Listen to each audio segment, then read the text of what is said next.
2013 में पहला अंतर्राष्ट्रीय कार्यक्रम हुआ, 2017 में दूसरा अंतर्राष्ट्रीय दलित सम्मेलन हुआ। यूएनओ में मुझको भी इस प्रकृति होने के नाते 2 बार जाकर के अपनी बात रखने का गौरव प्राप्त हुआ। एक बार ब्रिटिश पार्लियामेंट में भी बात रखने का मौका मिला। इसके बाद अभी कनाडा जाकर के एक बार पुणे मैंने वहां पर लोगों के बीच जाकर के आके संबंध प्रस्ताव, समाज के संबंध प्रस्ताव पास कराने का मौका मिला। 6 दिसंबर को जो हमारी पार्लियामेंट है कनाडा की, पहली बार 6 दिसंबर का कार्यक्रम पार्लियामेंट के अंदर मनाया जा रहा है और वहां भी मुझे भी आमंत्रित किया गया। तो मैं 6 दिसंबर को कनाडा की पार्लियामेंट में जाकर के मुझे बाबा साहब अम्बेडकर के चित्र पर पुष्पांजलि करने का अवसर प्राप्त होगा। मैं ये बताना चाहता हूं आप लोगों को कि आज एक तीसरा इंटरनेशनल कॉन्फ्रेंस, संविधान में 3 संशोधन हुए, 81, 82, 85। किसने कराया पता आपको? किसने मेहनत की? किसने दिन रात काम किया? हालांकि रोटी का टाइम हो गया है, मैं 2 मिनट में प्रस्ताव पास कराऊंगा। किसने काम किया आपके लिए? महासचिव ने आपके लिए काम किया। ये कौन लोग गए? हम लोग जेल गए। मुकदमे किस पे लगे? हम लोगों पे लगे। हम चाहते तो बहुत दिन पहले सांसद बन सकते थे, हम चाहते तो बहुत दिन पहले विधायक बन सकते थे, हमें बहुत सारे ऑफर्स भी रहती हैं, लेकिन जितना भी बैठी ने कहा वो सांसद होने के नाते सांसद की परवाह नहीं कर रही है, बल्कि कहती है कि मैं कुछ रहूं ना कहूं, लेकिन संविधान के लिए, अपने देश के लिए, अपने भाइयों के लिए काम करूंगी, बहुत समाज के लिए। एक डिक्लेरेशन मैं भी कर देता। मेरे बारे में समाज में जो हमारा मित्र है, बहुत सारी भ्रांतियां अपने अपने तरीके से फैलाते रहते हैं। मैं भी आज समाज के सबको एक बात क्लियर कर दूं, मैं भी जीवन भर सांसद नहीं बनूंगा, मंत्री नहीं बनूंगा, विधायक नहीं बनूंगा। जो लोग कहते हैं कहते रहने दीजिएगा। 40 साल 30 साल पहले भी मुझे बोलते थे कि केवल 24 सांसद बनने जा रहा है। मैं आज तक सांसद नहीं बना, विधायक नहीं बना, किसी पार्टी के पास नहीं गया। हमेशा गया तो अपने समाज के बीच गया, समाज के साथ रहा। लोग बोलने दीजिएगा। हमें काशीराम का भगवान बनते हुए समाज को, मान्यवर काशीराम जी के मिशन को, बाबा साहब अम्बेडकर के मिशन को जन जन तक पहुंचाने का काम करना मुझे लगता है। मैदान खाली है, कोई टिकट नहीं है और हम इस जिम्मेदारी को आज तक निभाने आए हैं और आगे भी इसको बहुत बाखूबी से निभाते रहेंगे। क्योंकि सरकार के मंत्री के रूप में रामदास अठावले जी को आना था, अठावले जी शायद बिजी हो गए कहीं पर, तो मैंने पहले काम किया प्रधानमंत्री के कार्यालय में। आज के प्रस्ताव जो आपके सम्मुख है, इनको मैंने भेज दिया है पास होने के लिए। मैं आपसे इसका अनुमोदन चाहता हूं, पत्र पढ़ के सुना रहा हूं, आप लोग हाथ उठाकर इसका अनुमोदन करने का कृपा करेंगे।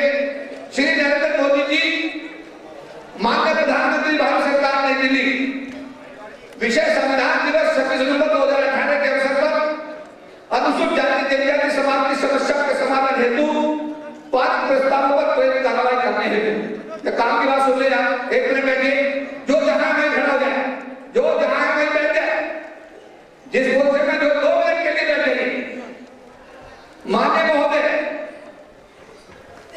आज दिनांक 26 नवंबर 2018 दिन सोमवार को अनुसूचित जाति जनजाति संगठनों के अखिल भारतीय महासंघ द्वारा दिल्ली के तालकटोरा स्टेडियम में संविधान दिवस के शुभ अवसर पर तीसरा अंतर्राष्ट्रीय बहुजन सम्मेलन का आयोजन किया गया, जिसमें हजारों की संख्या में देश विदेश के अम्बेडकरवादियों ने भाग लिया।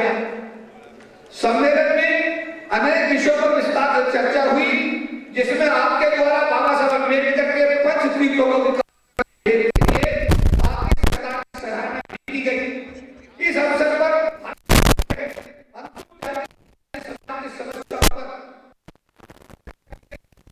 प्रस्ताव पारित किए गए। प्रस्ताव नंबर 1, बाबा साहब अम्बेडकर द्वारा बनाए गए भारत के संविधान के साथ कोई छेड़छाड़ बर्दाश्त नहीं की जाएगी।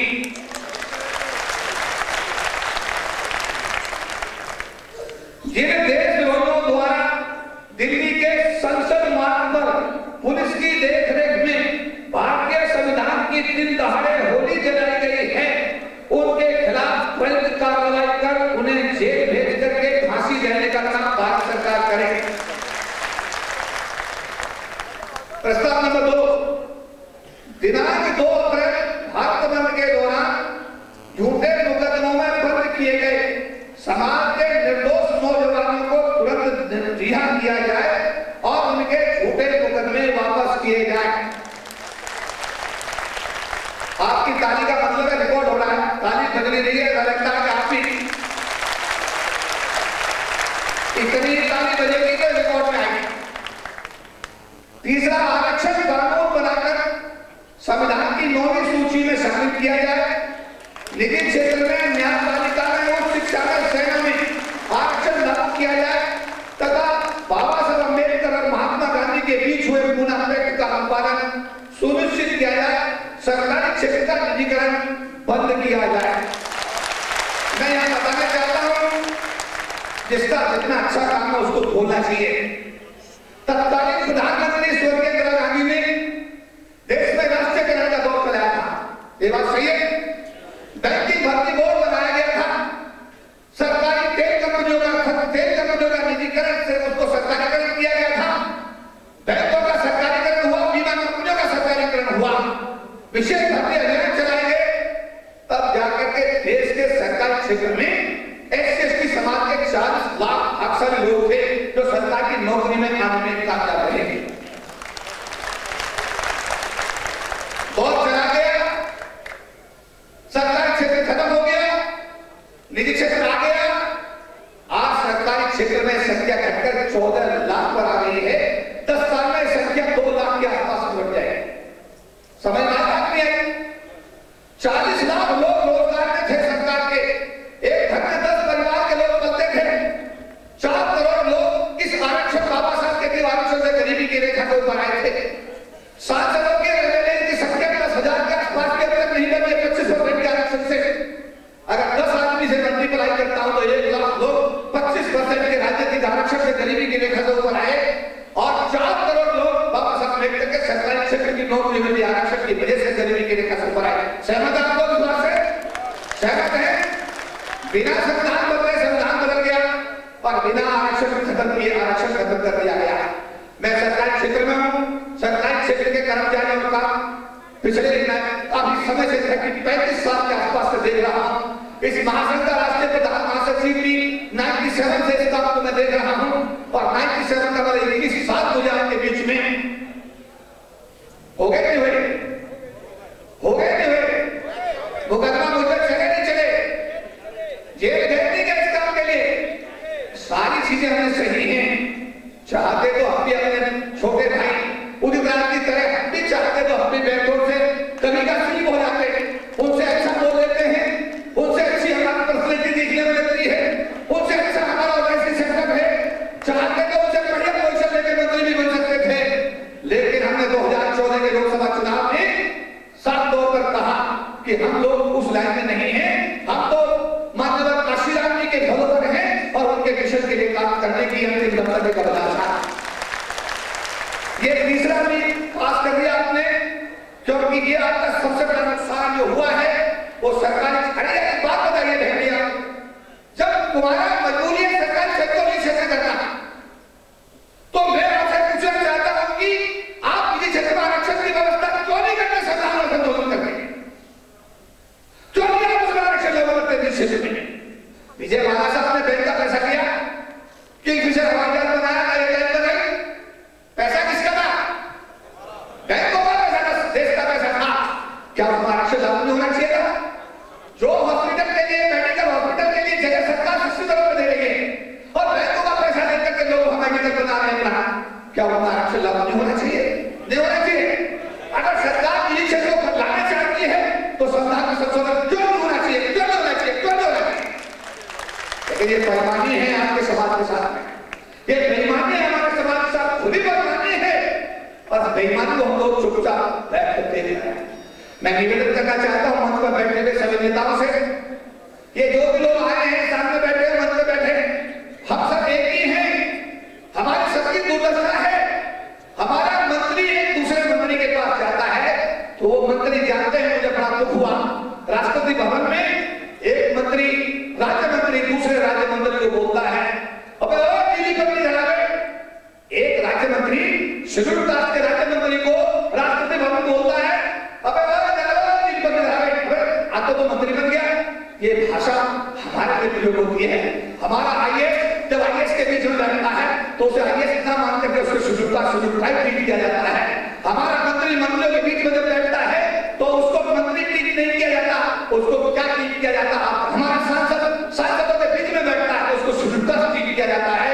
हमारा चपरासी जब चपरासियों के बीच में बैठता है तो उसको चपरासी नहीं बल्कि शेड्यूल कास्ट ट्रीट किया जाता है। हमारा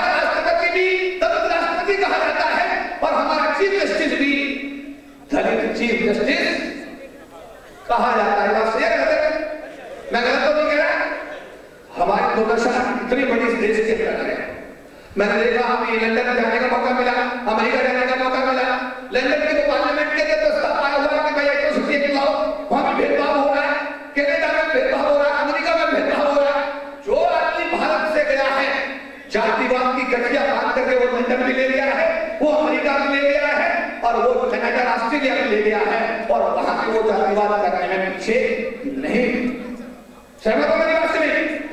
अब ये सरकार अगर ये क्षेत्र लाना चाहती है, ये बहुत महत्वपूर्ण मुद्दा है जो सरकार के, देखिए हमें सरकारी अधिकारी कर्मचारी कहा जाता है, हम उस लड़ाई को लड़े जो आम आदमी को अफेक्ट करती है, हम उस लड़ाई को लड़े जो आम आदमी के हितों को लेके जा रही है। अगर आरक्षण कानून बन जाता, हिरण मर जाए तो मुकदमा चलेगा, कुतिया मर जाए तो मुकदमा चलेगा, देश की 1/4 आबादी के आरक्षण को खा जाए तो उस पर कोई मुकदमे का प्रावधान नहीं, क्योंकि कानूनी भी बना सकती। इससे बड़ी विडंबना इस समाज के साथ और क्या हो सकती है? दूसरा क्या सकता है? पहली सरकार 10 साल नहीं हो चलेगी, ये सरकार उसके 5 साल पूरा भी नहीं चली जाएगी, दूसरी आ जाएगी, हो सकता है दूसरी का भी है तो 1000 आदमी हो, क्योंकि हमारा है बनने का हालात बहुजन समाज के हाथ में है। अगर आप चाहेंगे कि आपके समाज का कोई है बने, सरकार में शासन अध्यक्ष बने, तो उसकी कुंजी किसके पास है? मेरे ख्याल आप लोगों के पास में कुंजी है। वोट डालने जाओगे? वोट डालने जाओगे? नहीं जाओगे? जाओगे? बटन भी दबाओगे? क्या बताओ कौन सा बटन दबाओगे? ये भी बता दो कौन सा बटन दबाओगे? कौन सा बटन दबाओगे? कौन सा बटन दबाओगे? क्या ये संकल्प लेते हो बहुजन समाज का आदमी इस बार ये मानते हो कि बहुजन समाज का कोई भी शख्सियत इस बार प्रधानमंत्री बने, हाथ उठाना चाहते हो? कौन प्रधानमंत्री बनना चाहिए? कौन प्रधानमंत्री बनना चाहिए? कौन प्रधानमंत्री बनना चाहिए? कौन प्रधानमंत्री बनना चाहिए? कौन प्रधानमंत्री बनना चाहिए? आप बहुजन समाज को आप लोगों ने ताकत दी है और मुझे लगता है आने वाले समय में इस ताकत का लाभ समाज के एक व्यक्ति को मिलेगा। चौथा प्रस्ताव है सरकार द्वारा संविधान में संशोधन कर विश्वविद्यालय अनुदान आयोग में भर्ती में आरक्षण बहाल किया जाए। सहमत है आप लोग? अरे टीचर का रिजर्वेशन खत्म हो गया है, ये बात सही है, यूनिवर्सिटी एजुकेशन खत्म कर दिया है, ये पास किया प्रस्ताव आपने। पदोन्नति में आरक्षण का अनुपालन सुनिश्चित किया जाए, जो कि खत्म कर दिया गया था। अभी सुप्रीम कोर्ट ने टेन ऑर्डर दिया, इसका इंटरप्रिटेशन नहीं हो पा रहा है। हमारा कहना है कि प्रमोशन का रिजर्वेशन को लागू तुरंत किया जाए। सहमत हो आप लोग?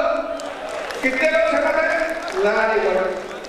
अनुसूचित जाति जनजाति अत्याचार निवारण अधिनियम को सख्ती से उसका अनुपालन सुनिश्चित किया जाए। सहमत